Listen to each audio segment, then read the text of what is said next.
Good morning students. हम online video में last video में हमने संस्कृति की अवधारणा के बारे में बात की थी और वो कौन कौन सी विशेषताएं हैं जो मानव को अन्य प्राणियों से अलग बनाती हैं, जिनकी वजह से मानव अन्य प्राणियों से अनूठा है, अनोखा है। तो उन विशेषताओं के बारे में हमने बात की थी। तो इसी क्रम में आज के वीडियो में हम बात करेंगे संस्कृति का सामान्य अर्थ। संस्कृति का समाजशास्त्र में विभिन्न समाजशास्त्रियों ने क्या क्या परिभाषाएं दी हैं, इसके बारे में हम बात करेंगे। संस्कृति शब्द अनेक अर्थों में प्रयुक्त होता है। संस्कृति शब्द की उत्पत्ति संस्कृत की सम प्लस क्री धातु से हुई है, जिसका अर्थ है पूरा किया हुआ या परिष्कृत किया हुआ। परिष्कृत मतलब कि किसी भी शब्द को, किसी भी वस्तु को उसमें संशोधन करके उसका अच्छा रूप बनाना, परिष्कृत करना। संस्कार शब्द का अर्थ भी इसी प्रकार का है, अर्थात विभिन्न कार्यों को पूरा करना संस्कार कहलाता है। इस प्रकार संस्कृति भी विभिन्न संस्कारों द्वारा सामूहिक जीवन के उद्देश्यों की प्राप्ति कराती है, जिनके करने से मानव सामाजिक प्राणी बनता है।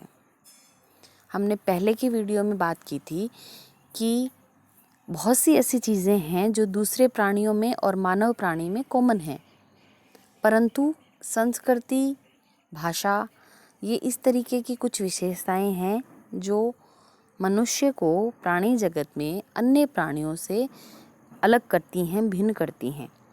तो उनमें क्या है? संस्कृति। कि संस्कृति के द्वारा मानव अपने सामान्य जीवन में, अपने जीवन में सामाजिक संस्कारों का पालन करता है, सामाजिक संस्कारों को पूरा करता है और उसके द्वारा उद्देश्यों की, अपने सामाजिक जीवन में जो मनुष्य के अपने सामूहिक जीवन में जो उद्देश्य होते हैं उनकी प्राप्ति करता है। तो वो सब किसके द्वारा होता है? संस्कृति के द्वारा होता है। और संस्कृति संस्कारों को पूरा करवाती है। साहित्यकारों ने संस्कृति को सामाजिक शिष्टता एवं बौद्धिक श्रेष्ठता के अर्थ में प्रयुक्त किया है। समाजशास्त्रियों ने संस्कृति को नैतिक, आध्यात्मिक और बौद्धिक उपलब्धियों के लिए प्रयोग किया है। समाजशास्त्रियों ने बताया है कि हमारे जो नैतिक कर्तव्य होते हैं उनकी पूर्ति के लिए संस्कृति आवश्यक है। हमारे जो आध्यात्मिक जो कार्य हैं उनके लिए भी संस्कृति आवश्यक है और हमारी बौद्धिक जो उपलब्धियां हैं उनके लिए भी संस्कृति का होना आवश्यक है। इस प्रकार संस्कृति अनेक अर्थों में विद्वानों द्वारा प्रयुक्त की गई है। वास्तव में यह व्यक्ति के समग्र जीवन से संबंधित होती है। समग्र मतलब संपूर्ण जीवन। अभी ऊपर हमने क्या पढ़ा कि समाजशास्त्रियों ने इसको बौद्धिकता के लिए भी जरूरी समझा है, आध्यात्मिकता के लिए भी जरूरी समझा है और नैतिकता के लिए भी जरूरी समझा है। तो ये मानव के संपूर्ण जीवन के लिए आवश्यक है। वास्तव में व्यक्ति के समग्र जीवन से संबंधित होती है, जो विभिन्न संस्कारों द्वारा संस्कारित होती है और मानव को संस्कारित व सामाजिक प्राणी बनाती है। लास्ट के वीडियो में हमने बात की थी, बहुत सी ऐसी कॉमन विशेषताएं थी जो सामाजिक जगत में अन्य प्राणियों के पास भी थी, जैसे प्रजनन क्षमता का होना, भौतिक वस्तुओं का उपयोग करना। तो ये अन्य प्राणियों में भी थी। जैसे श्रम विभाजन की हमने बात की थी कि श्रम विभाजन है मनुष्य में। तो श्रम विभाजन प्राणी जगत में अन्य, जैसे चींटियां हैं, चींटियों का जो समाज होता है उसमें है। मधुमक्खियां का को हम बचपन से 10th-12th से पढ़ के आ रहे हैं कि मधुमक्खियों में एक बहुत ही अच्छी सुंदर व्यवस्था बनी होती है श्रम विभाजन की। तो ये चीज़ें जो हैं ये सामाजिक प्राणी जगत में अन्य प्राणियों में भी होती हैं और मनुष्य में भी होती है। तो हम ये बात नहीं कह सकते कि मनुष्य में व्यवस्था है, श्रम विभाजन है, प्रजनन करने की क्षमता है और विभिन्न भौतिक वस्तुओं के आविष्कार करने की क्षमता है, उनके प्रयोग करने की क्षमता है, इसलिए अन्य प्राणियों से भिन्न है, ये हम नहीं कह सकते। क्योंकि ये जो विशेषता हैं ये बहुत कॉमन है जो अन्य प्राणियों में भी हैं।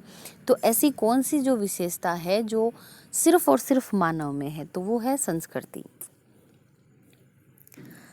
ये हमने बात की संस्कृति का एक सामान्य अर्थ।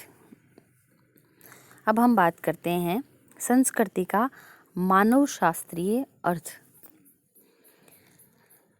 मानव शास्त्रियों ने संस्कृति के अलग अलग अर्थ बताए हैं, जिसमें टाइलर जो मानव शास्त्री हुए हैं वो बता रहे हैं कि संस्कृति वह जटिल समग्रता है, जटिल कठिन समग्रता है जिसमें ज्ञान, विश्वास, कला, आचार, कानून, प्रथा एवं इसी प्रकार की अन्य क्षमताएं व आदतें सम्मिलित हैं, जिसे मनुष्य समाज का सदस्य होने के कारण प्राप्त करता है। ये जो टाइलर मानव शास्त्री हैं उनका कहना है। इस परिभाषा के आधार पे ये बात स्पष्ट है कि मनुष्य अपने सामाजिक जीवन में जो कुछ भी सीखता है या जो कुछ भी वो समाज से प्राप्त करता है वो संस्कृति है।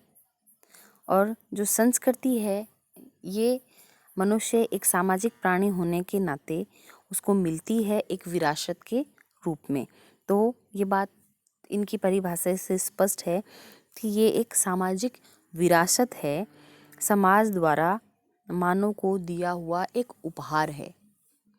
जब बच्चा जन्म लेता है तो उसको जो परिवार से जो संस्कृति, जो संस्कार जो उसको उपहार में मिलते हैं, जो विरासत में मिलते हैं, वो है संस्कृति। इसी प्रकार से हॉबेल जो मानव शास्त्री हुए हैं वो कह रहे हैं कि संस्कृति संबंधित सीखे हुए व्यवहार प्रतिमानों का संपूर्ण योग है जो किसी समाज के सदस्यों की विशेषता को बताता है और इसलिए प्राणी शास्त्रीय विरासत का परिणाम नहीं होता। हॉवेल ने इस परिभाषा में संस्कृति को सामाजिक आविष्कारों का परिणाम बताया है। वो कहते हैं कि वंशानुक्रम द्वारा इसका निर्धारण नहीं होता कि ये एक वंश से दूसरे वंश में जा रही है, इसका निर्धारण नहीं होता। ये समाज में जैसे जैसे नए नए आविष्कार होते रहते हैं उनसे जो व्यवहार बनते हैं, जो ज्ञान, जो विश्वास बनता है वो धीरे धीरे संस्कृति का रूप ले लेता है। तो ये क्या है, जो समाज में जो नए नए आविष्कार, जो घटनाएं होती हैं उनके क्या परिणाम निकलते हैं और फिर वो परिणाम जो हैं वो धीरे धीरे समाज में जो स्थायी रूप धारण कर लेते हैं वो है संस्कृति। इसी प्रकार लोविकिन ने कहा है कि संपूर्ण सामाजिक परंपरा ही संस्कृति है, कि समाज में जो परंपराएं हैं वो सब संस्कृति है। इसी क्रम में हम नेक्स्ट वीडियो में बात करेंगे। धन्यवाद।